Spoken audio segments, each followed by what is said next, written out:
بسم اللہ الرحمن الرحیم کہانی.com میں خوش آمدید۔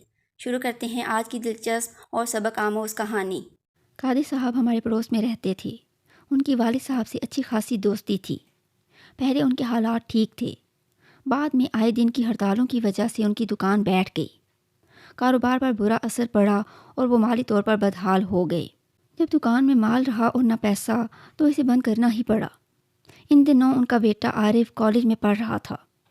باپ کی مالی حالت خراب ہونے کا اس کی پڑھائی پر بھی اثر پڑا اور مزید تعلیم جاری رکھنا محال نظر آنے لگا۔ قادر صاحب نے والد سے ذکر کیا۔ وہ بولے، میرا ایک دوست یوسف کل مجھے ملا تھا، اسے اپنی بھابھی کے لیے کسی ٹیوٹر کی ضرورت ہے، اگر عارف ٹیوشن پڑھا دے تو وہ اچھی فیس دینے کو تیار ہیں۔ قادر صاحب نے عارف سے ذکر کیا۔ وہ کہنے لگا، ٹھیک ہے ابا جان، میں پڑھا دوں گا، لیکن کہاں جانا ہوگا؟ بیٹا وہ یہاں سے کچھ میل پرے رہتے ہیں، تمہیں موٹر سائیکل پر جانا ہوگا۔ عارف ہر حال میں تعلیم جاری رکھنا چاہتا تھا، تبھی کہنے لگا، ابا جان کوئی بات نہیں، میں وہاں چلا جایا کروں گا، آج کل تو یوں بھی 2 ماہ کی چھٹیاں ہیں، آپ ان سے ٹیوشن فیس کی بات کر لیں۔ والد صاحب سے قادر انکل نے کہا کہ آپ ان صاحب سے فیس طے کر لیں، اگر وہ اچھی فیس دیں گے تو ہاں کہہ دیجئے گا، یہ شام کو جا کر پڑھا آیا کرے گا۔ وہ بولے، تم اس بات کی فکر مت کرو، یوسف کا بھائی بہت امیر آدمی ہے، جو کہو گے وہ رقم دے دیں گے۔ عارف کو انہوں نے پتہ سمجھا دیا۔ اگلے دن وہ شام کو ان کے گھر گیا۔ وہاں ایک 60 سالہ بزرگ نے اس کا استقبال کیا۔ وہ سمجھا کہ ان بزرگ کی بیٹی کو پڑھانا ہوگا۔ معلوم ہوا کہ بیٹی کو نہیں بلکہ ان کی بیگم کو پڑھانا ہے، جو پرائیویٹ میٹرک کی تیاری کر رہی ہیں۔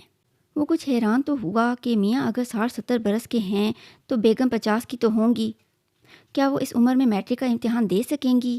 خیر، جب ان کی بیگم سامنے آئیں تو وہ ششدر رہ گیا، کیونکہ وہ کوئی عمر رسیدہ عورت نہیں بلکہ بمشکل 18 برس کی لڑکی تھی۔ عارف کو پڑھانے سے مطلب تھا۔ چند دن تو رخشندہ نامی خاتون بلکہ لڑکی نے سنجیدگی سے پڑھا، پھر ادھر ادھر کی باتیں زیادہ کرنے لگی۔ عارف نے ایک روز اس سے پوچھا، آپ کی عمر کیا ہے؟ وہ بولی، یہی کوئی 20 سال ہوگی۔ آپ کیوں پوچھ رہے ہیں؟ اس وجہ سے کہ آپ کے شوہر تو کافی عمر کے ہیں۔ کیا یہ شادی آپ کی مرضی سے ہوئی ہے؟ جی۔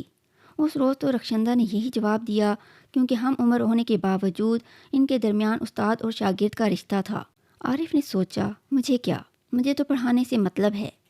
رخشندہ کا شوہر کھالوں کا کاروبار کرتا تھا، اس لیے اکثر دوسرے شہروں میں اس کا آنا جانا لگا رہتا۔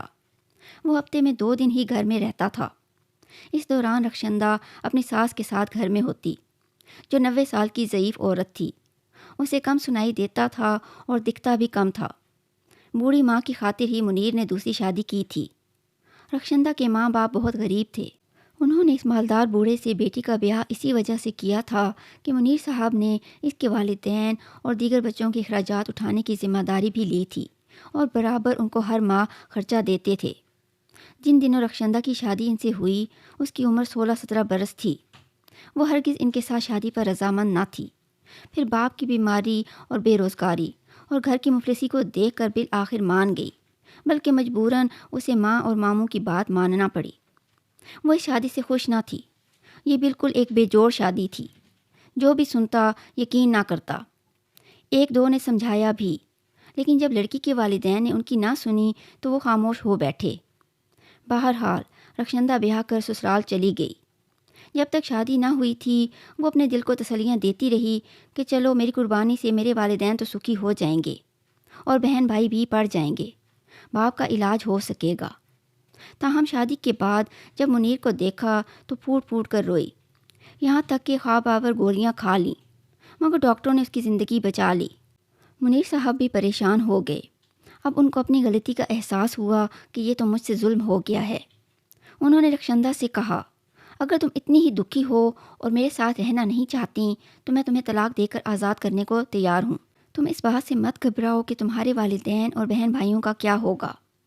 تم آزاد ہو کر میکے بھی چلی جاؤ گی تو میں نے جو خرچہ ان لوگوں کو دینے کا وعدہ کیا ہے ایک ضرورت مند خاندان کی مدد کا سوچ کر دیتا رہوں گا۔ رخشندہ نے کچھ دن سوچا تو اس کو احساس ہوا، اس کا شوہر بوڑھا ضرور ہے لیکن برا آدمی نہیں ہے۔ اس نے بھی اپنی ماں کی خاطر دوسری شادی کی ہے۔ پہلی بیوی کی وفات کے بعد 15 سال بعد شادی، تقدیر میں یہی لکھا تھا۔ رخشندہ نے اپنی ایک سہیلی سے مشورہ کیا۔ اس نے کہا کہ جو ہونا تھا ہو گیا، اب تم شادی شدہ ہو چکی ہو، طلاق کا داغ خود پر کیوں لگواتی ہو؟ 2-4 سال صبر کر لو، بڑے میاں نے تو آخر مرنا ہی ہے، ان کی ساری دولت تمہاری ہوگی، ان کی کوئی اولاد تو ہے نہیں، تم یہ کرو کہ جائیداد اپنے نام لکھوا لو، بڑے میاں مر گئے تو بعد میں عیش کرو گی، تمہاری عمر بڑی ہے، پھر سے شادی کر لینا، فی الحال اپنی تعلیم مکمل کر لو، اس طرح تمہارا دل بھی لگا رہے گا۔ واقعی رخشندہ کو کالج کی تعلیم حاصل کرنے کا بہت شوق تھا، لیکن حالات کی وجہ سے پڑھائی چھوڑنا پڑی تھی۔ وہ میٹرک کا امتحان بھی نہ دے سکی تھی۔ رخشندہ نے کسی طرح خود کو سمجھایا اور شوہر سے کہا کہ جو میرے نصیب میں لکھا تھا مجھے مل گیا، مجھے آپ سے کوئی شکایت نہیں ہے، صرف ایک خواہش ہے کہ پڑھ لکھ جاؤں، آپ میری یہ خواہش پوری کر دیں، میرے لیے گھر پر ٹیوٹر کا انتظام کرا دیں تاکہ ماں جی اکیلی نہ رہیں اور میری تعلیم حاصل کرنے کی خواہش بھی پوری ہو جائے۔ منیر صاحب نے کہا، یہ کوئی ایسی خواہش نہیں کہ میں پوری نہ کر سکوں، بلکہ یہ تو بہت اچھی بات ہے کہ تم پڑھنا چاہتی ہو۔ اسی دن سے انہوں نے ٹیوٹر کی تلاش شروع کر دی، لیکن کوئی بھی خاتون ٹیچر اتنی دور جانے پر رضامند نہ ہوئی، تو انہوں نے اپنے بھائی یوسف سے کہا اور یوسف نے میرے ابو سے۔ اس طرح ان کے توسط سے عارف کو یہ ٹیوشن مل گئی اور اس کا پڑھائی کا مسئلہ بھی حل ہو گیا۔ نیت نیک ہو تو اسباب بھی بنتے چلے جاتے ہیں، لیکن یہ بھی سچ ہے کہ انسان کی نیت بدلتے دیر نہیں لگتی۔ رفتہ رفتہ حالات ایسے پیدا ہونے لگے کہ جس کے بارے میں کوئی سوچ بھی نہ سکتا تھا۔ عارف روز موٹر سائیکل پر ٹیوشن پڑھانے جاتا تھا اور شام کو واپس آتا تھا۔ ایک روز اس کی موٹر سائیکل کو ایک کار نے ٹکر مار دی۔ خدا کا شکر کہ جان بچ گئی، مگر چوٹیں آئیں۔ وہ لنگڑاتا ہوا رخشندہ کے گھر پہنچا اور اسے ساری بات بتائی۔ رخشندہ نے اسے بستر پر لٹایا، جس بازو پر چوٹ آئی تھی اس کی ڈریسنگ کی، ٹانگوں پر چوٹ لگنے سے نیل پڑ گئے تھے، بوتل میں گرم پانی ڈال کر ٹکور بھی کر دی، پھر نیم گرم دودھ دیا، پین کلر بھی کھلائی۔ اس وقت وہ یہی کر سکتی تھی، کیونکہ گھر میں کوئی مرد تو تھا نہیں۔ منیر بھی اپنے کاروبار کے سلسلے میں گیا ہوا تھا، اس کا گودام دوسرے شہر میں تھا۔ یہ حادثہ گویا قدرت کی طرف سے ایک آزمائش تھی۔ یہ دونوں اس حادثے کے سبب ایک دوسرے سے قریب ہو گئے تھے۔ اب جب بھی دونوں ٹیوشن بیٹھتے، ملاقات کی نوعیت جدا ہوتی۔ رخشندہ کے انداز میں تبدیلی آ گئی تھی تو عارف بھی خود کو بالکل بدلا ہوا پاتا تھا۔ اب وہ صبح وقت سے پہلے اٹھ جاتا، جلدی جلدی ناشتہ کر کے ٹیوشن کی راہ لیتا۔ ماں کہتی کہ اتنی جلدی کیوں جاتے ہو؟ وہ جواب دیتا، اس وقت ٹھنڈا ٹائم ہے، دن چڑھ جاتا ہے تو گرمی بڑھ جاتی ہے۔ ادھر رخشندہ بھی شدت سے اس کی منتظر ہوتی۔ دن کو اس کا شوہر چلا جاتا جب عارف وہاں پہنچتا۔ ساس بیچاری تو ہلنے جلنے سے معذور تھی۔ اب رخشندہ اپنے سراپا پر خاص توجہ دینے لگی۔ ہر وقت گھر میں رہتی، لیکن روز ایک نیا جوڑا نکال کر پہنتی اور بناؤ سنگھار کرنے لگی۔ روزانہ کوئی اچھی ڈش بنا کر رکھتی اور عارف کو کھانا کھلا کر ہی جانے دیتی۔ آخر چھٹیاں ختم ہو گئیں۔ اب عارف شام کو ٹیوشن پڑھانے جانے لگا۔ وقت گزرتا رہا۔ ایک روز رخشندہ کی طبیعت خراب تھی، وہ ڈاکٹر کے پاس گئی۔ جب لوٹی تو بہت خوش تھی، جیسے اسے جینے کا مقصد مل گیا ہو۔ ان دنوں عارف کے امتحان ہونے والے تھے، وہ امتحان کی تیاری کرنا چاہتا تھا، لہٰذا اس نے 2 ماہ کی چھٹیاں لے لیں۔ جب پرچے ختم ہو گئے تو وہ رخشندہ کے گھر گیا۔ اس کے شوہر نے کہا کہ تم 1 ماہ اور چھٹی کرو، کیونکہ اللہ تعالیٰ نے مجھ پر کرم کیا ہے اور میرا وارث اس دنیا میں آنے والا ہے۔ یہ سن کر عارف کو جھرجھری آ گئی، جانے کیوں اس کو یہ اطلاع بری لگی اور وہ رخشندہ سے کھنچا کھنچا رہنے لگا۔ بہرحال رخشندہ نے ایک بیٹے کو جنم دیا۔ اس کے شوہر نے خوب خوشی منائی، وہ بیچارہ تو اسی دن کا منتظر تھا، مگر عارف کو نہ جانے کیا ہو گیا کہ وہ جب بھی اس بچے کو دیکھتا اسے غصہ آنے لگتا۔ اس کا جی چاہتا کہ اس بچے کو کہیں دور پھینک آئے، لیکن یہ انہونی بات تھی، وہ ایسا کیسے کر سکتا تھا؟ تاہم اس کو اب اپنی زندگی ایک بوجھ محسوس ہونے لگی۔ وہ اس دن کو کوستا تھا جب اس نے اس گھر میں قدم رکھا تھا۔ جب اس کا دل زیادہ بوجھل ہوا تو اس نے رخشندہ کو ٹیوشن پڑھانے سے منع کر دیا۔ وہ اب ایک بچے کی ماں تھی، اس کے بارے میں غلط سوچنا بھی گناہ تھا۔ وہ کئی دن وہاں نہ گیا تو بالآخر رخشندہ اپنے شوہر کے ساتھ عارف کے گھر آئی اور اس کے والدین کی منت سماجت کر کے اسے اپنے ساتھ لے گئی۔ حالانکہ اب اس کا دل نہ چاہ رہا تھا کہ وہ ان کے گھر جائے۔ وہ سوچتا تھا کہ میں تو ایک غیر شادی شدہ لڑکا ہوں، اس عورت کو اپنے خاوند کی ناموس کی حفاظت کرنا چاہیے۔ کجا اس نے مجھے بھی غلط خیالات میں لگا کر ضمیر کی جلتی ہوئی بھٹی میں جھونک دیا ہے۔ رخشندہ مگر اپنے دلی جذبات پر قابو نہ رکھ پا رہی تھی۔ وہ اس سے زیادہ دیر تک بیٹھنے اور بے تکلفی سے بات کرنے پر مصر ہوتی، مگر عارف بے رخی سے کام لینے لگا۔ یوں ہی مشکل سے اس نے 2 ماہ کا وقت نکالا اور وہاں جانا چھوڑ دیا۔ چند دن گزرے، رخشندہ دوبارہ گھر آ گئی اور عارف کی والدہ کی منت کرنے لگی کہ وہ کم از کم FA تک ٹیوشن جاری رکھے۔ اس روز بھی مجبوراً عارف اس کے گھر چلا گیا، لیکن دل میں تہیہ کر لیا کہ وہ اب اس معاملے کو ہر صورت ختم کر کے ہی آئے گا۔ ادھر رخشندہ نے بھی سوچ لیا تھا کہ آج وہ فیصلہ کن بات کرے گی۔ گھر پہنچ کر وہ بولی، دیکھو عارف، اگر تم مجھ سے آنکھیں چراؤ گے تو میں تم پر کوئی الزام لگا دوں گی، تم کہیں کے نہ رہو گے۔ عارف نے عورت کی عظمت کے قصے سنے تھے، لیکن یہ روپ کبھی نہ دیکھا تھا۔ وہ سوچ بھی نہیں سکتا تھا کہ یہ عورت اپنی ادنیٰ خواہشوں کے پیچھے اتنا گر سکتی ہے۔ اس کی بات سن کر وہ سکتے میں رہ گیا تھا۔ وہ اس وقت تو خاموش ہو گیا، لیکن سوچتا رہا کہ آخر کروں تو کیا کروں اور کیسے اس سے جان چھڑاؤں۔ کہیں ایسا نہ ہو کہ یہ میرے گلے کا توق بن جائے اور ماں باپ کی عزت بھی خاک میں مل جائے۔ آخر اس نے سوچا کہ اس کے شوہر سے کہہ دے، اس طرح بات بھی رہ جائے اور جان بھی چھوٹ جائے گی۔ عارف منیر صاحب سے گھر کے باہر ملا اور اس سے کہا کہ آپ کی بیگم صاحبہ مجھ سے ناراض ہو گئی ہیں، کہتی ہیں کہ مجھے ضرور پڑھاؤ، جبکہ اب میری اپنی پڑھائی کا حرج ہو رہا ہے۔ میرا FSC کا 2 سال ہے، نمبر اچھے نہیں آئے تو محنت اکارت جائے گی، اور ان کا کہنا ہے کہ اگر میں نے ان کی بات نہ مانی تو وہ مجھ پر چوری کا الزام لگا دیں گی۔ میں کسی اور ٹیوٹر کا انتظام کر دیتا ہوں، یہ اس پر بھی راضی نہیں ہیں، آپ ہی میری مدد کیجیے۔ آخر وہ دوسرے ٹیوٹر سے کیوں نہیں پڑھنا چاہتی؟ انہوں نے کہا، کسی اور ٹیوٹر کو ہم اس لیے نہیں رکھنا چاہتے کہ تم پر بھروسہ ہے اور میں تم کو اپنے بیٹے جیسا درجہ دیتا ہوں۔